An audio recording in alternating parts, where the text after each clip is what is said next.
pleasure and honor to be here today and get the chance to speak with you all. As Lynn just mentioned, my name is Johan. I work as the Chief Operating Officer for the company Global Warning System based in Sweden. I've been there for 9 years now, and I started out as head of analysis.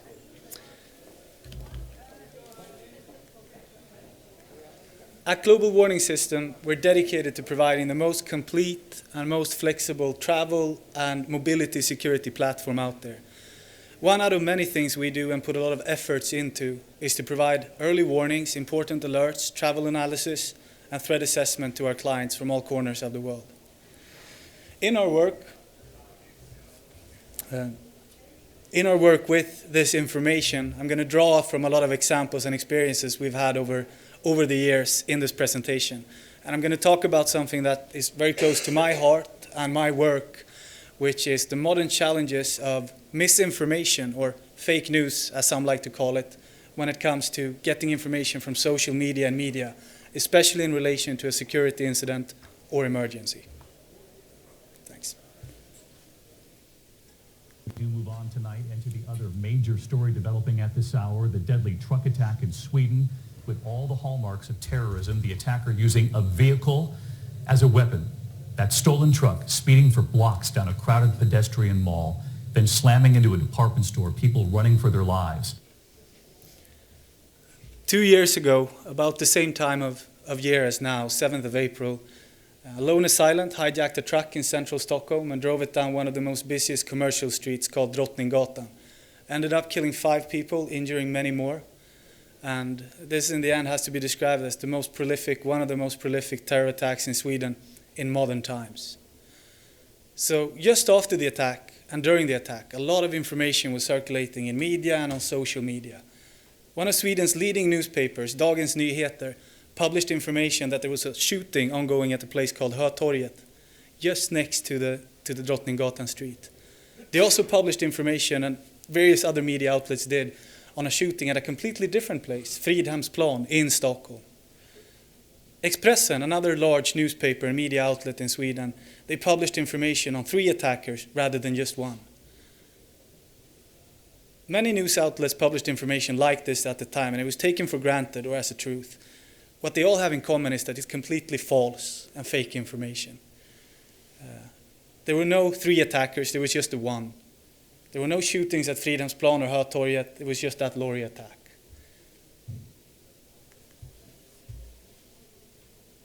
On September the 13th, 2013, 4 masked gunmen storm into the Westgate Mall and attack. The attack will go on for days, and there's a lot of things to be said about the operation surrounding the attack and the attack itself, and there's a lot of concerns, issues, and things that went wrong with information and communication in relation to this. I'm going to focus on a specific one for the purpose of our discussion here today. And that happened 2 days into the attack, when the authorities launched an operation to neutralize the militants inside the mall. Explosions were heard, gunshots were fired. A couple of hours into the attack, one of the leading police chiefs on location, Officer Thomas Kimayo, published this tweet. "We have taken control of all floors. We're not here to feed the attackers with pastries. We are here to finish and punish them." This is published through an official police tweet at the time in Kenya. The problem with this, the grave and alarming thing, is that this was not true at all. They had not taken control of the entire building. The floors were not secure, meaning that people who were actually still hiding inside the mall were hostages, may have come out, got hurt, or even killed by the militants that were still at large inside Westgate Mall. To this day, it's not completely clear what actually happened inside Westgate Mall. A lot of things are unclear, and that's due to the government put the lid on and have not released information or evaluation on what actually went down. But what is very clear is that this was very serious and very much false. So, misinformation or fake news is not a new phenomenon. It's been around for a long time now, and it's affected security-related matters, politics, advertising, and even social life. But it's affecting to a much higher degree. It's been out of control in some sense since the introduction of social media and the way we interact and share information through social media. Now, today I'm going to focus more on security-related matters, what happens with information during an emergency or an unforeseen attack. But I'm sure you're familiar with discourses on politics in the United States, for example, where alleged misinformation from the Russian direction should have influenced the presidential election. And there's also accusations from some political partnership there that there's fake and false information being shared through social media from the very top authorities in the United States. But we're going to stay away from that and focus on security and emergencies today. So when you think about misinformation or fake news, I would assume, just like me, many of you would associate to social media. Don't believe everything you read on Facebook, right? Don't trust everything you see on YouTube, in some sense. And this makes sense, it is true, but still today, myself, I must admit, and maybe many of you, get most of your news or information from social media one way or the other. And we shouldn't be ashamed of that. It's a great source of information if you interpret and work with it right. And just like us, media and government use this to gather information today. They do.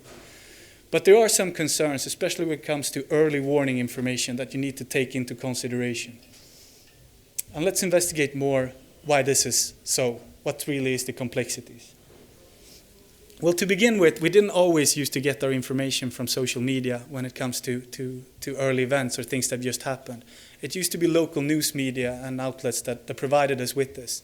But during the last few decades, local media has been in a severe decline, both in the Nordics here in Europe and, as the graph shows, in the United States. So what used to be our eyes and ears on the ground when something sudden happened in your local community isn't really there in the same way anymore. And the void is being filled by social media. And with that comes the challenges. To identify the challenges, we first have to look at how does most social media work. Well, they apply algorithms to decide what is important for us and important to show, what information should be prioritized and put at the top. And this makes sense, perfect sense from their perspective, which is a commercial one, and to make the services popular for us. We do like to read things we find interesting, and we do like to read things that other people find interesting. The team behind Twitter, the engineering team behind Twitter, last year revealed and talked about the key features of their deep learning algorithm. And that algorithm is really about promoting content that had a lot of previous interaction or shares, clicks, views, for example. So popular information gets promoted within the system, and that's what you're most likely to see. The spokesperson of Facebook in the Nordics, he spoke in a recent interview about the functionalities they apply, which is to learn your interests, particular car brand you like, particular friends you like to interact with, and then they supply you with information related to that. So when it all comes down to it, it's not really necessarily true information, right? It's not really necessarily important information that you're easiest to find on social networks. It's information that you probably will like or a lot of other people like. To try to exemplify this a bit more, I've been looking at a particular example, sort of a natural experiment, you might say. We'll take it for what it is, but it do show some interesting things. There was this journalist in Canada during the truck attack in Toronto, very similar to the attack in Stockholm, that published two competing tweets at the same time. Her name is Natasha Fatta. And she published a true account of a white male driving a lorry down the street in Toronto targeting people. And she published a very similar eyewitness account of a Muslim man, wide-eyed, aggressively looking, driving a lorry down the street targeting people. The Muslim tweet was completely false. The other one was true. Let's see what happened. So the false account, symbolizing by the red graph here that she published at the very same time under the same conditions as the true one, took off. It spread like a wildfire. And before you know it, it was shared and spread multiple times more than the true account did. And I'm not going to go into why this is the case. I think you can make up your own conclusions. But the fact is that false or fake information were treated as true and spread much more widely than the actual important true information. Furthermore, interesting to see, even 24 hours after the fact, the spread of the false information is still so much more higher than the true information in this case. And what does this teach us or show us? Well, I would say that the problem is twofold. You have the algorithms, you have the technology, which is an issue and concern, but you also have human behavior. The technology does what it's supposed to do, but when we interact with it based on our natural way of behaviors, such in this case, it can go really wrong. It doesn't only have to be prejudice or our inclination for a juicy story that affects us. Sometimes it's empathy, like was the case with the Berlin Christmas market attack. During this attack, authorities and police in Berlin had to plea to the public to stop sharing information on social media networks. There were a lot of condolences coming in. There were a lot of best wishes for the family and victims. But it really swamped social networks, and the police couldn't find the important information, and the chase for the perpetrator was still going on. So how about government? Surely they can sort this out and provide us with the information we need in case of an emergency or security incident. Well, yes and no. They are well equipped and usually well trained these days, police for example, in handling misinformation or false information. But more often than not, their hands will be tied by things like bureaucracy, legislation, or even political partisanship, meaning that government information has a tendency to be very slow in urgent situations. This was the case in Stockholm. It was really hard to come by good government information. And the outlet they did have was a recently basic developed crisis application app that broke down within minutes of the incident as well. Another telling example was the coup d'etat in Turkey. During this incident, of course, you couldn't get any good information from the Turkish government for obvious reasons. Even the Swedish government, for me as a Swedish citizen, the Department of Foreign Affairs, they did not publish information on this until 24 hours after the fact. Again, due to political complexities and the need to check and verify things internally.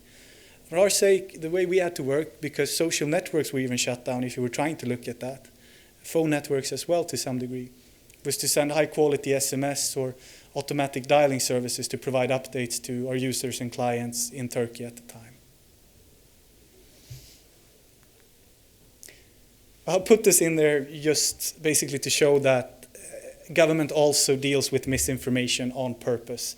Now, this is an exaggeration. This is Mohammed al-Said Saif, also known as Baghdad Bob, who is notorious for his pro-Saddam Hussein updates and speeches during the invasion of Baghdad, basically, which were completely untrue and fake.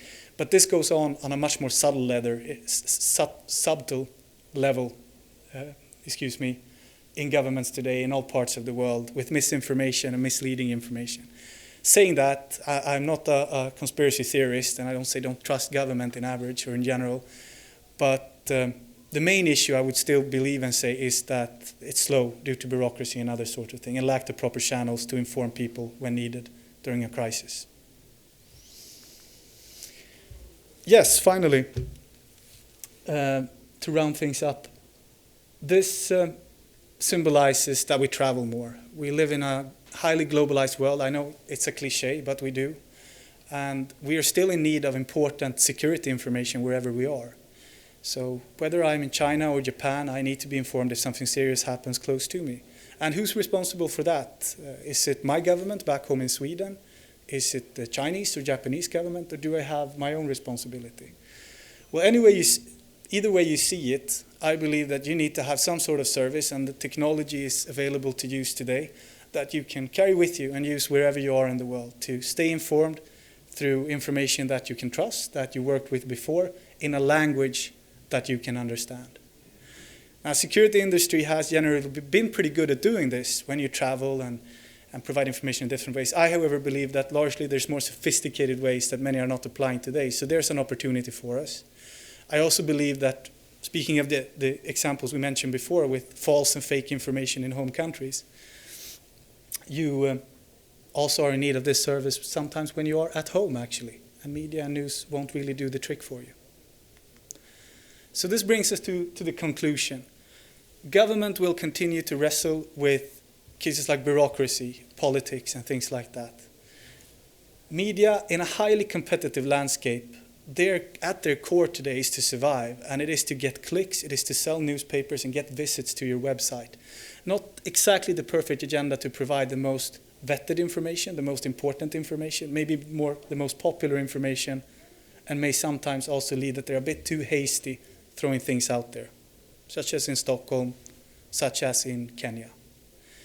So this, I believe, opens up an opportunity for providing this type of information, not only when you are abroad, but also when you are at home.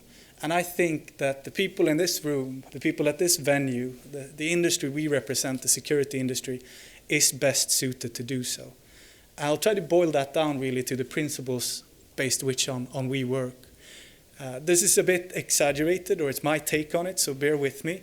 But the point being that, well, the government, they have a lot of factors to balance. They have a lot of important tasks they need to handle, and there's politics involved. So they'll try to do what's best from the nation's point of view. Newspapers and media, clicks, selling newspapers. And of course, we have commercial incentives as well as the private security industry, which I'm sure some of you represent. But we live and die, we fall or stand by our ability to provide security and safety to our clients and clients' organizations. And with that at the heart, I think that gives us a really good position to be the ones who provide this information for individuals and for organizations. So how does one achieve that and do it? Well, just like the problem is twofold. The problem is both within social media and media technology and how we work with that today, as well as how human nature interacts with social media, how we share things and how we promote things. So the solution also needs to be two-parted. It needs to be technical. We need to work with systems that attach to these systems that, for one, does not include entertainment information, no social conversation, no advertising. This system needs to be focused on security information, emergency information, only and primarily. In my view, this system also needs to be able to communicate, because you can have the best analysis, best early warning system in the world, but if you have no way of reaching the people who actually need it the most, the person stuck in an area with an active shooter, for example, then it's not worth much in the end. Then you need to have the human aspect to meet this challenge. And with the human aspect, I mean that the technology should not learn from users like me on Facebook or everyday people when they learn the way to behave. They should be taught and should be worked by professional analysts that are experts in knowing the flaws, the problems, and the weaknesses of social media and this type of information, that can correct them and teach the system in a good way. So with that combined, I think you've come some way along the way. And the third and final thing that I would like to add to that to keep in mind would be to have the right agenda. Again, to bear the user's well-being at heart, to care for their security and well-being first and foremost, not any commercial or other agenda. With that said, that's really all I wanted to share with you here today. Thank you so much for listening and taking the time. I hope you have a great day and a great weekend. Thank you.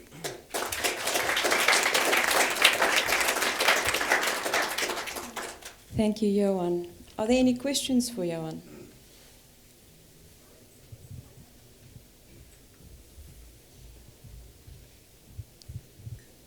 Thank you, Johan.